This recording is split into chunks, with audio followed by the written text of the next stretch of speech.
Hey, Trajan, wasn't there a football game a couple weeks ago? Game. There was a Bad Bunny concert. Or was it a Kid Rock concert? Oh my god, we did it! I got everything I need right here. This is the show, guys. It wasn't supposed to be this time. It's in your size. There we go. What are you talking about? This is exactly how we drew it up. Oh, hold on. We can start. They blocked the kick. Ooh, just win, baby. Sorry I missed your funeral last week. I heard you died. Nah, we got this. How about them Chiefs? Damn you, Shanahan.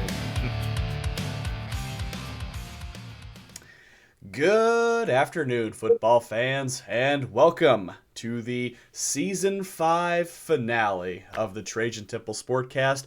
I am your host, as always, professional wrestler and Kansas City Chiefs fanatic, Christian Temple, joined alongside, as always, by my good friend, the terrible towel twirling Trajan. Trajan, it's the end of the season, and now we got a lot of off-season moves to look forward to. We've got the draft coming up as well. Looks like everything's done as far as coaching hires, isn't that right? No. Yes. Yes, but actually no, but But actually yes. He's still not quite over it yet. not over it yet. I don't think I will be. It's gonna be very interesting I next. haven't probably hit the first win of the season to be over it. Ah, there we go. Now we're starting to It'll be make week 5. we're starting to make ground here too. So maybe some good maybe a good high impact draft player will be good for you. Maybe There's no someone to good get you play. excited. It's all over. It's all over. All lost. Well, that's something else to Well, talk about for another day. So, in the meantime, yes, there was a game that happened a couple weeks ago. There was some things that happened in both of our lives that caused us to not be able to record together. AKA, sometimes we forgot. But I mean, to be fair, the Super Bowl truthfully was a little bit forgettable. I'd have to say this really wasn't too much of an exciting matchup, and all things considered, was it? I don't think it's like so a anyway. Rams-Bengals game. Exactly. So, but yes, as you can see here, the Seattle Seahawks are once again Super Bowl champions. They get the revenge against the New England Patriots in, I guess there's no easy way to say it, pretty much dominating fashion. 29-13.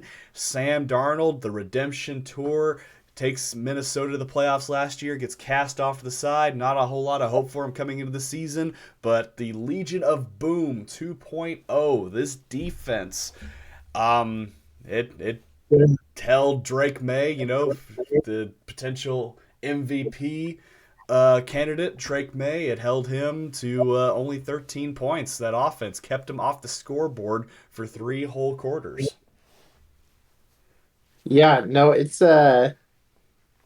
was interesting. I was kind of right about defensive struggle until the fourth quarter. Mm-hmm. Uh, but gosh, that first half, as a New England fan, you must have been sick. But as a rest of the world fan, good. About Absolutely. time things look great. Absolutely. What was it? It's like seven straight punts. I think Oh was the gosh. total in a row for that defense or for the offense of New England. They just nothing could get going. The defense was just swarming them the whole time, and You um, pick. yeah, the interceptions there, especially the pick six, that was ultimately the nail in the coffin too. But Drake May did not look comfortable in the pocket for most of the game too. He was sacked 6 times for 43 yards. It felt like 43 times, but six sacks, a loss of 43 yards, and I mean, they talk about Will Campbell, playing through injury and everything too. I mean, it's like that's the deal when it's coming from experience, seeing my quarterback in a Super Bowl running for his life. It's not a fun thing to watch. So I can understand when your O line is not 100% healthy, it does not make things easy for you, especially in the biggest game of the year. No, no. But it's interesting that a team with a bad offensive line made the Super Bowl, and a certain team without a bad infant offensive line didn't. Look, look, It's look, weird. look. We've gone to multiple Super Bowls with a bad offensive line now. Here, so here, so see You've here, already played the story. see here now. If Mahomes can Oh do it, anyone can yeah. do it, right? No. But no, hats off to New England. I mean, yes, you can say that, like their schedule was, was a lot easier than other people's too, but still, you got to play the teams that are in front of you, and they made the most of their opportunities, and they they got to the playoffs. They won the matchups that they had to in the playoffs, and getting to the big game, it's no easy task. And hats off to Mike Vrabel too, first year head coach coming in. They bought into his system real early on, and the team rallied behind him even after the Jared Mayo incident and everything too. Still Josh McDaniel at offensive coordinator. Hats off to that Patriots organization. It was a well fought season. But let's now talk about the champs, Sam Darnold, Mike McDonald.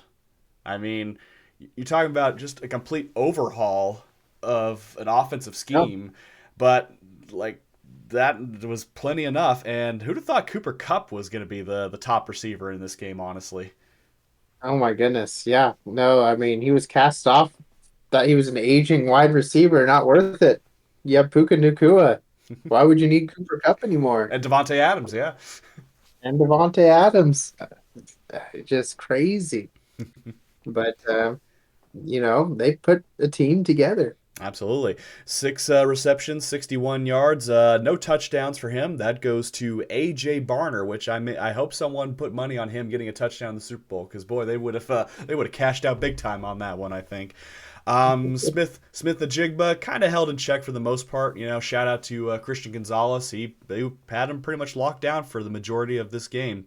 I also got to give a shout out to Kenneth Walker, who rightfully so, 135 yards, 27 carries.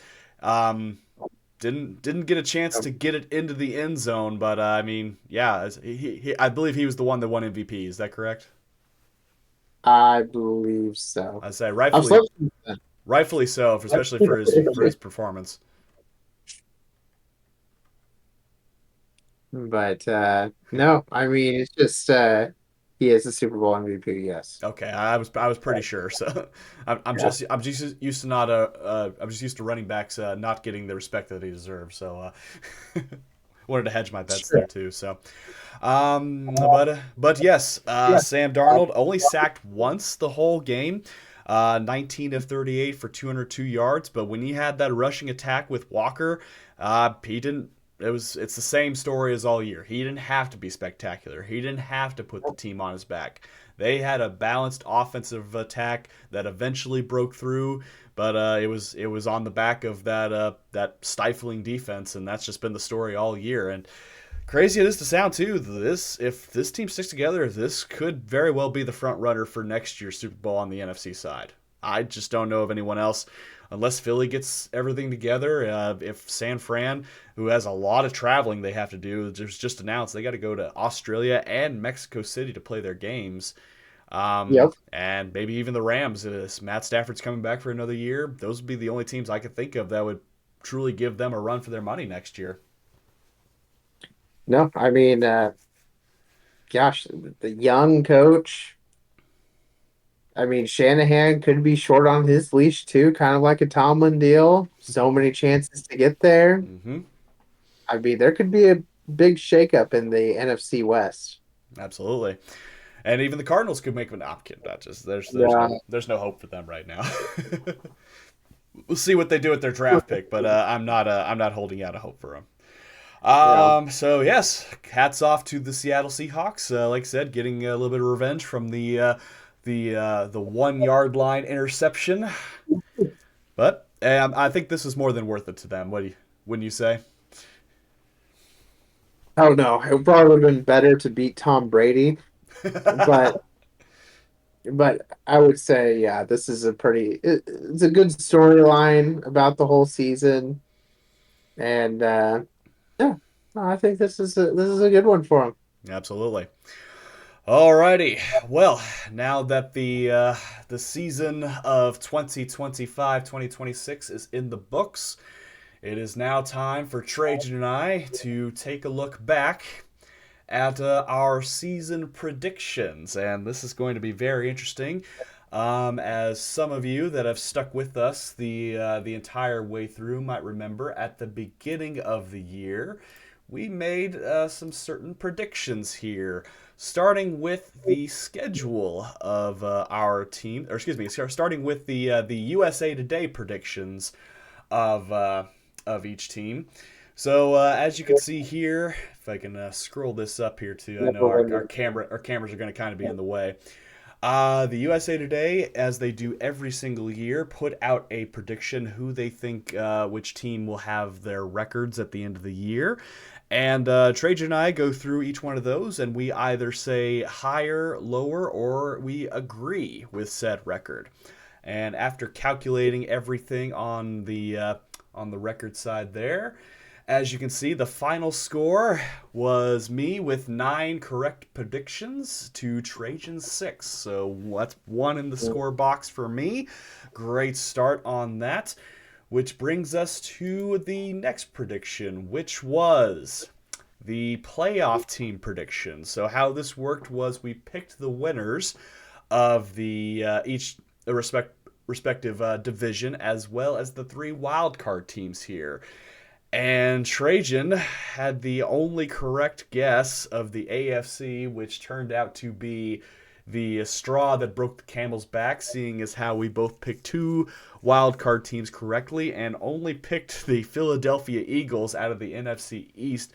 Trajan wins that one 4-3, which now brings us to the schedule predictions of the Chiefs and the Pittsburgh Steelers. Oh, And now, so this one got a little interesting because we had the same amount of correct predictions for each respective team, which is hilarious because Trajan got more of my team's games correct, and I, vice versa, got more of his team's predictions correct, which led us to a tie of 17-17.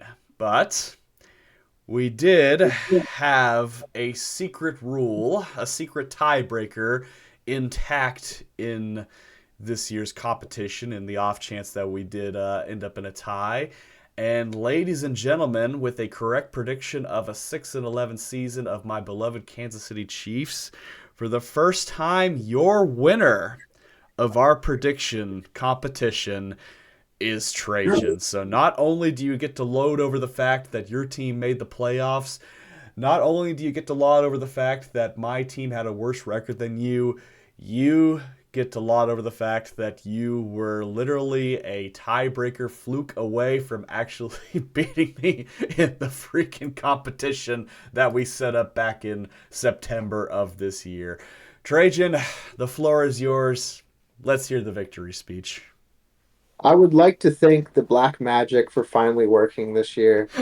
Uh, All those years of predicting 6-11. all those years, I didn't think I had any soul left to sell, but Doesn't mean you have some family to give. Nah, I'm kidding. no, it was. I wish I was more right about my team's record, but but I'm glad that finally you taste the humility, being humbled after all these years of riding so high. You're back in your place where you guys deserve to be. May this fluke never happen again. Well said, sir. Well spoken. Well spoken. Yes, congratulations, my friend. I mean, yes, this is the 5th season we've been doing this too, and if we go back in time here too, so the first year we did this would have been 2021. And that first year didn't go too well for you because that was the year the Chiefs actually eliminated you guys in the wild card round of the playoffs. So that was a good year for me. The next year, 2022, I don't remember how you guys ended up, but that doesn't matter because my team got all the way to the end and held the Lombardi high above the air, so I think I had you beat on that one. 2023, second verse, same as the first.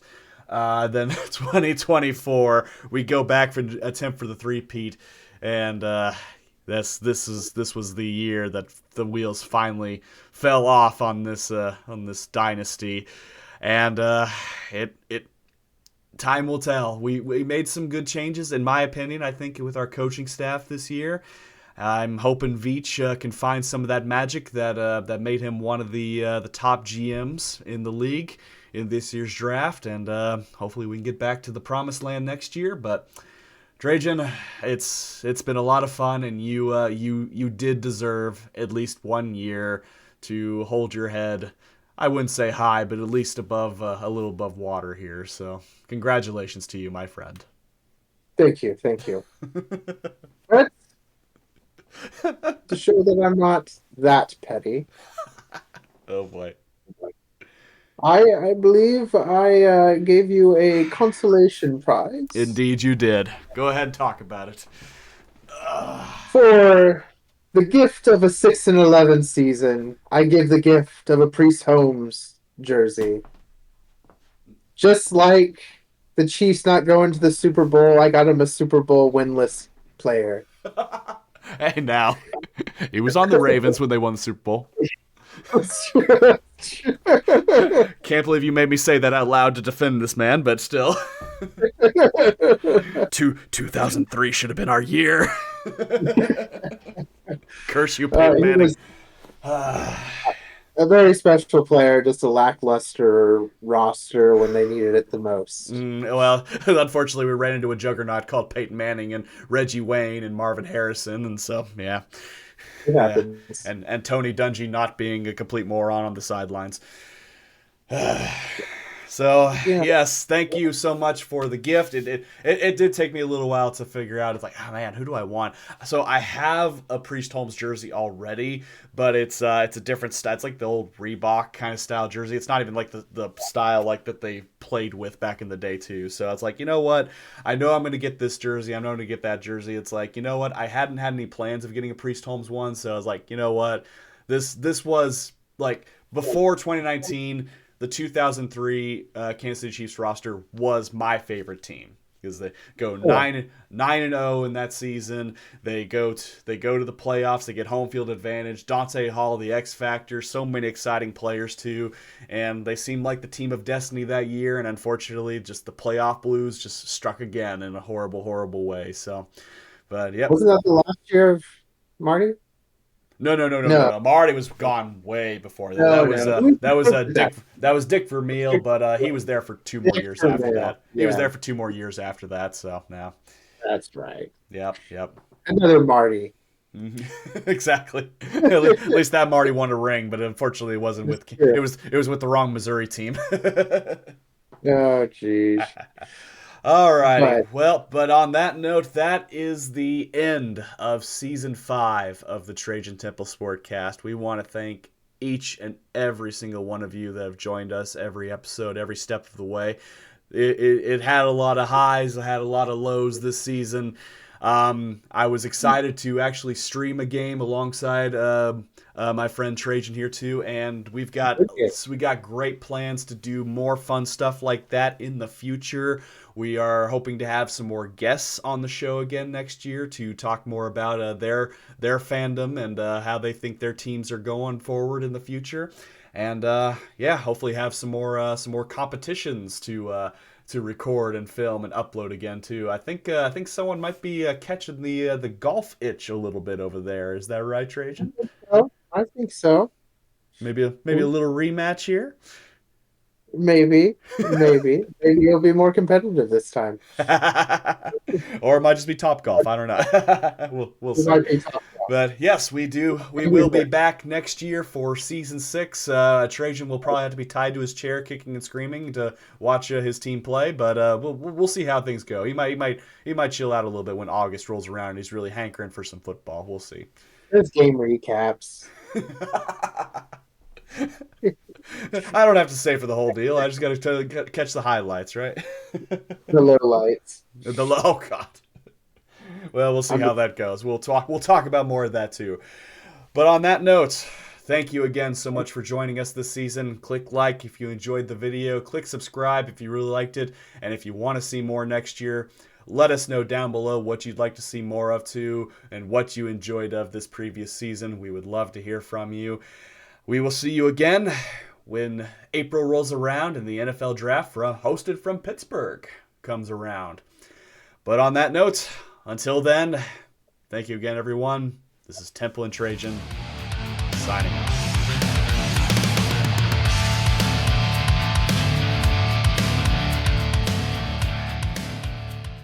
It's not much to look forward to.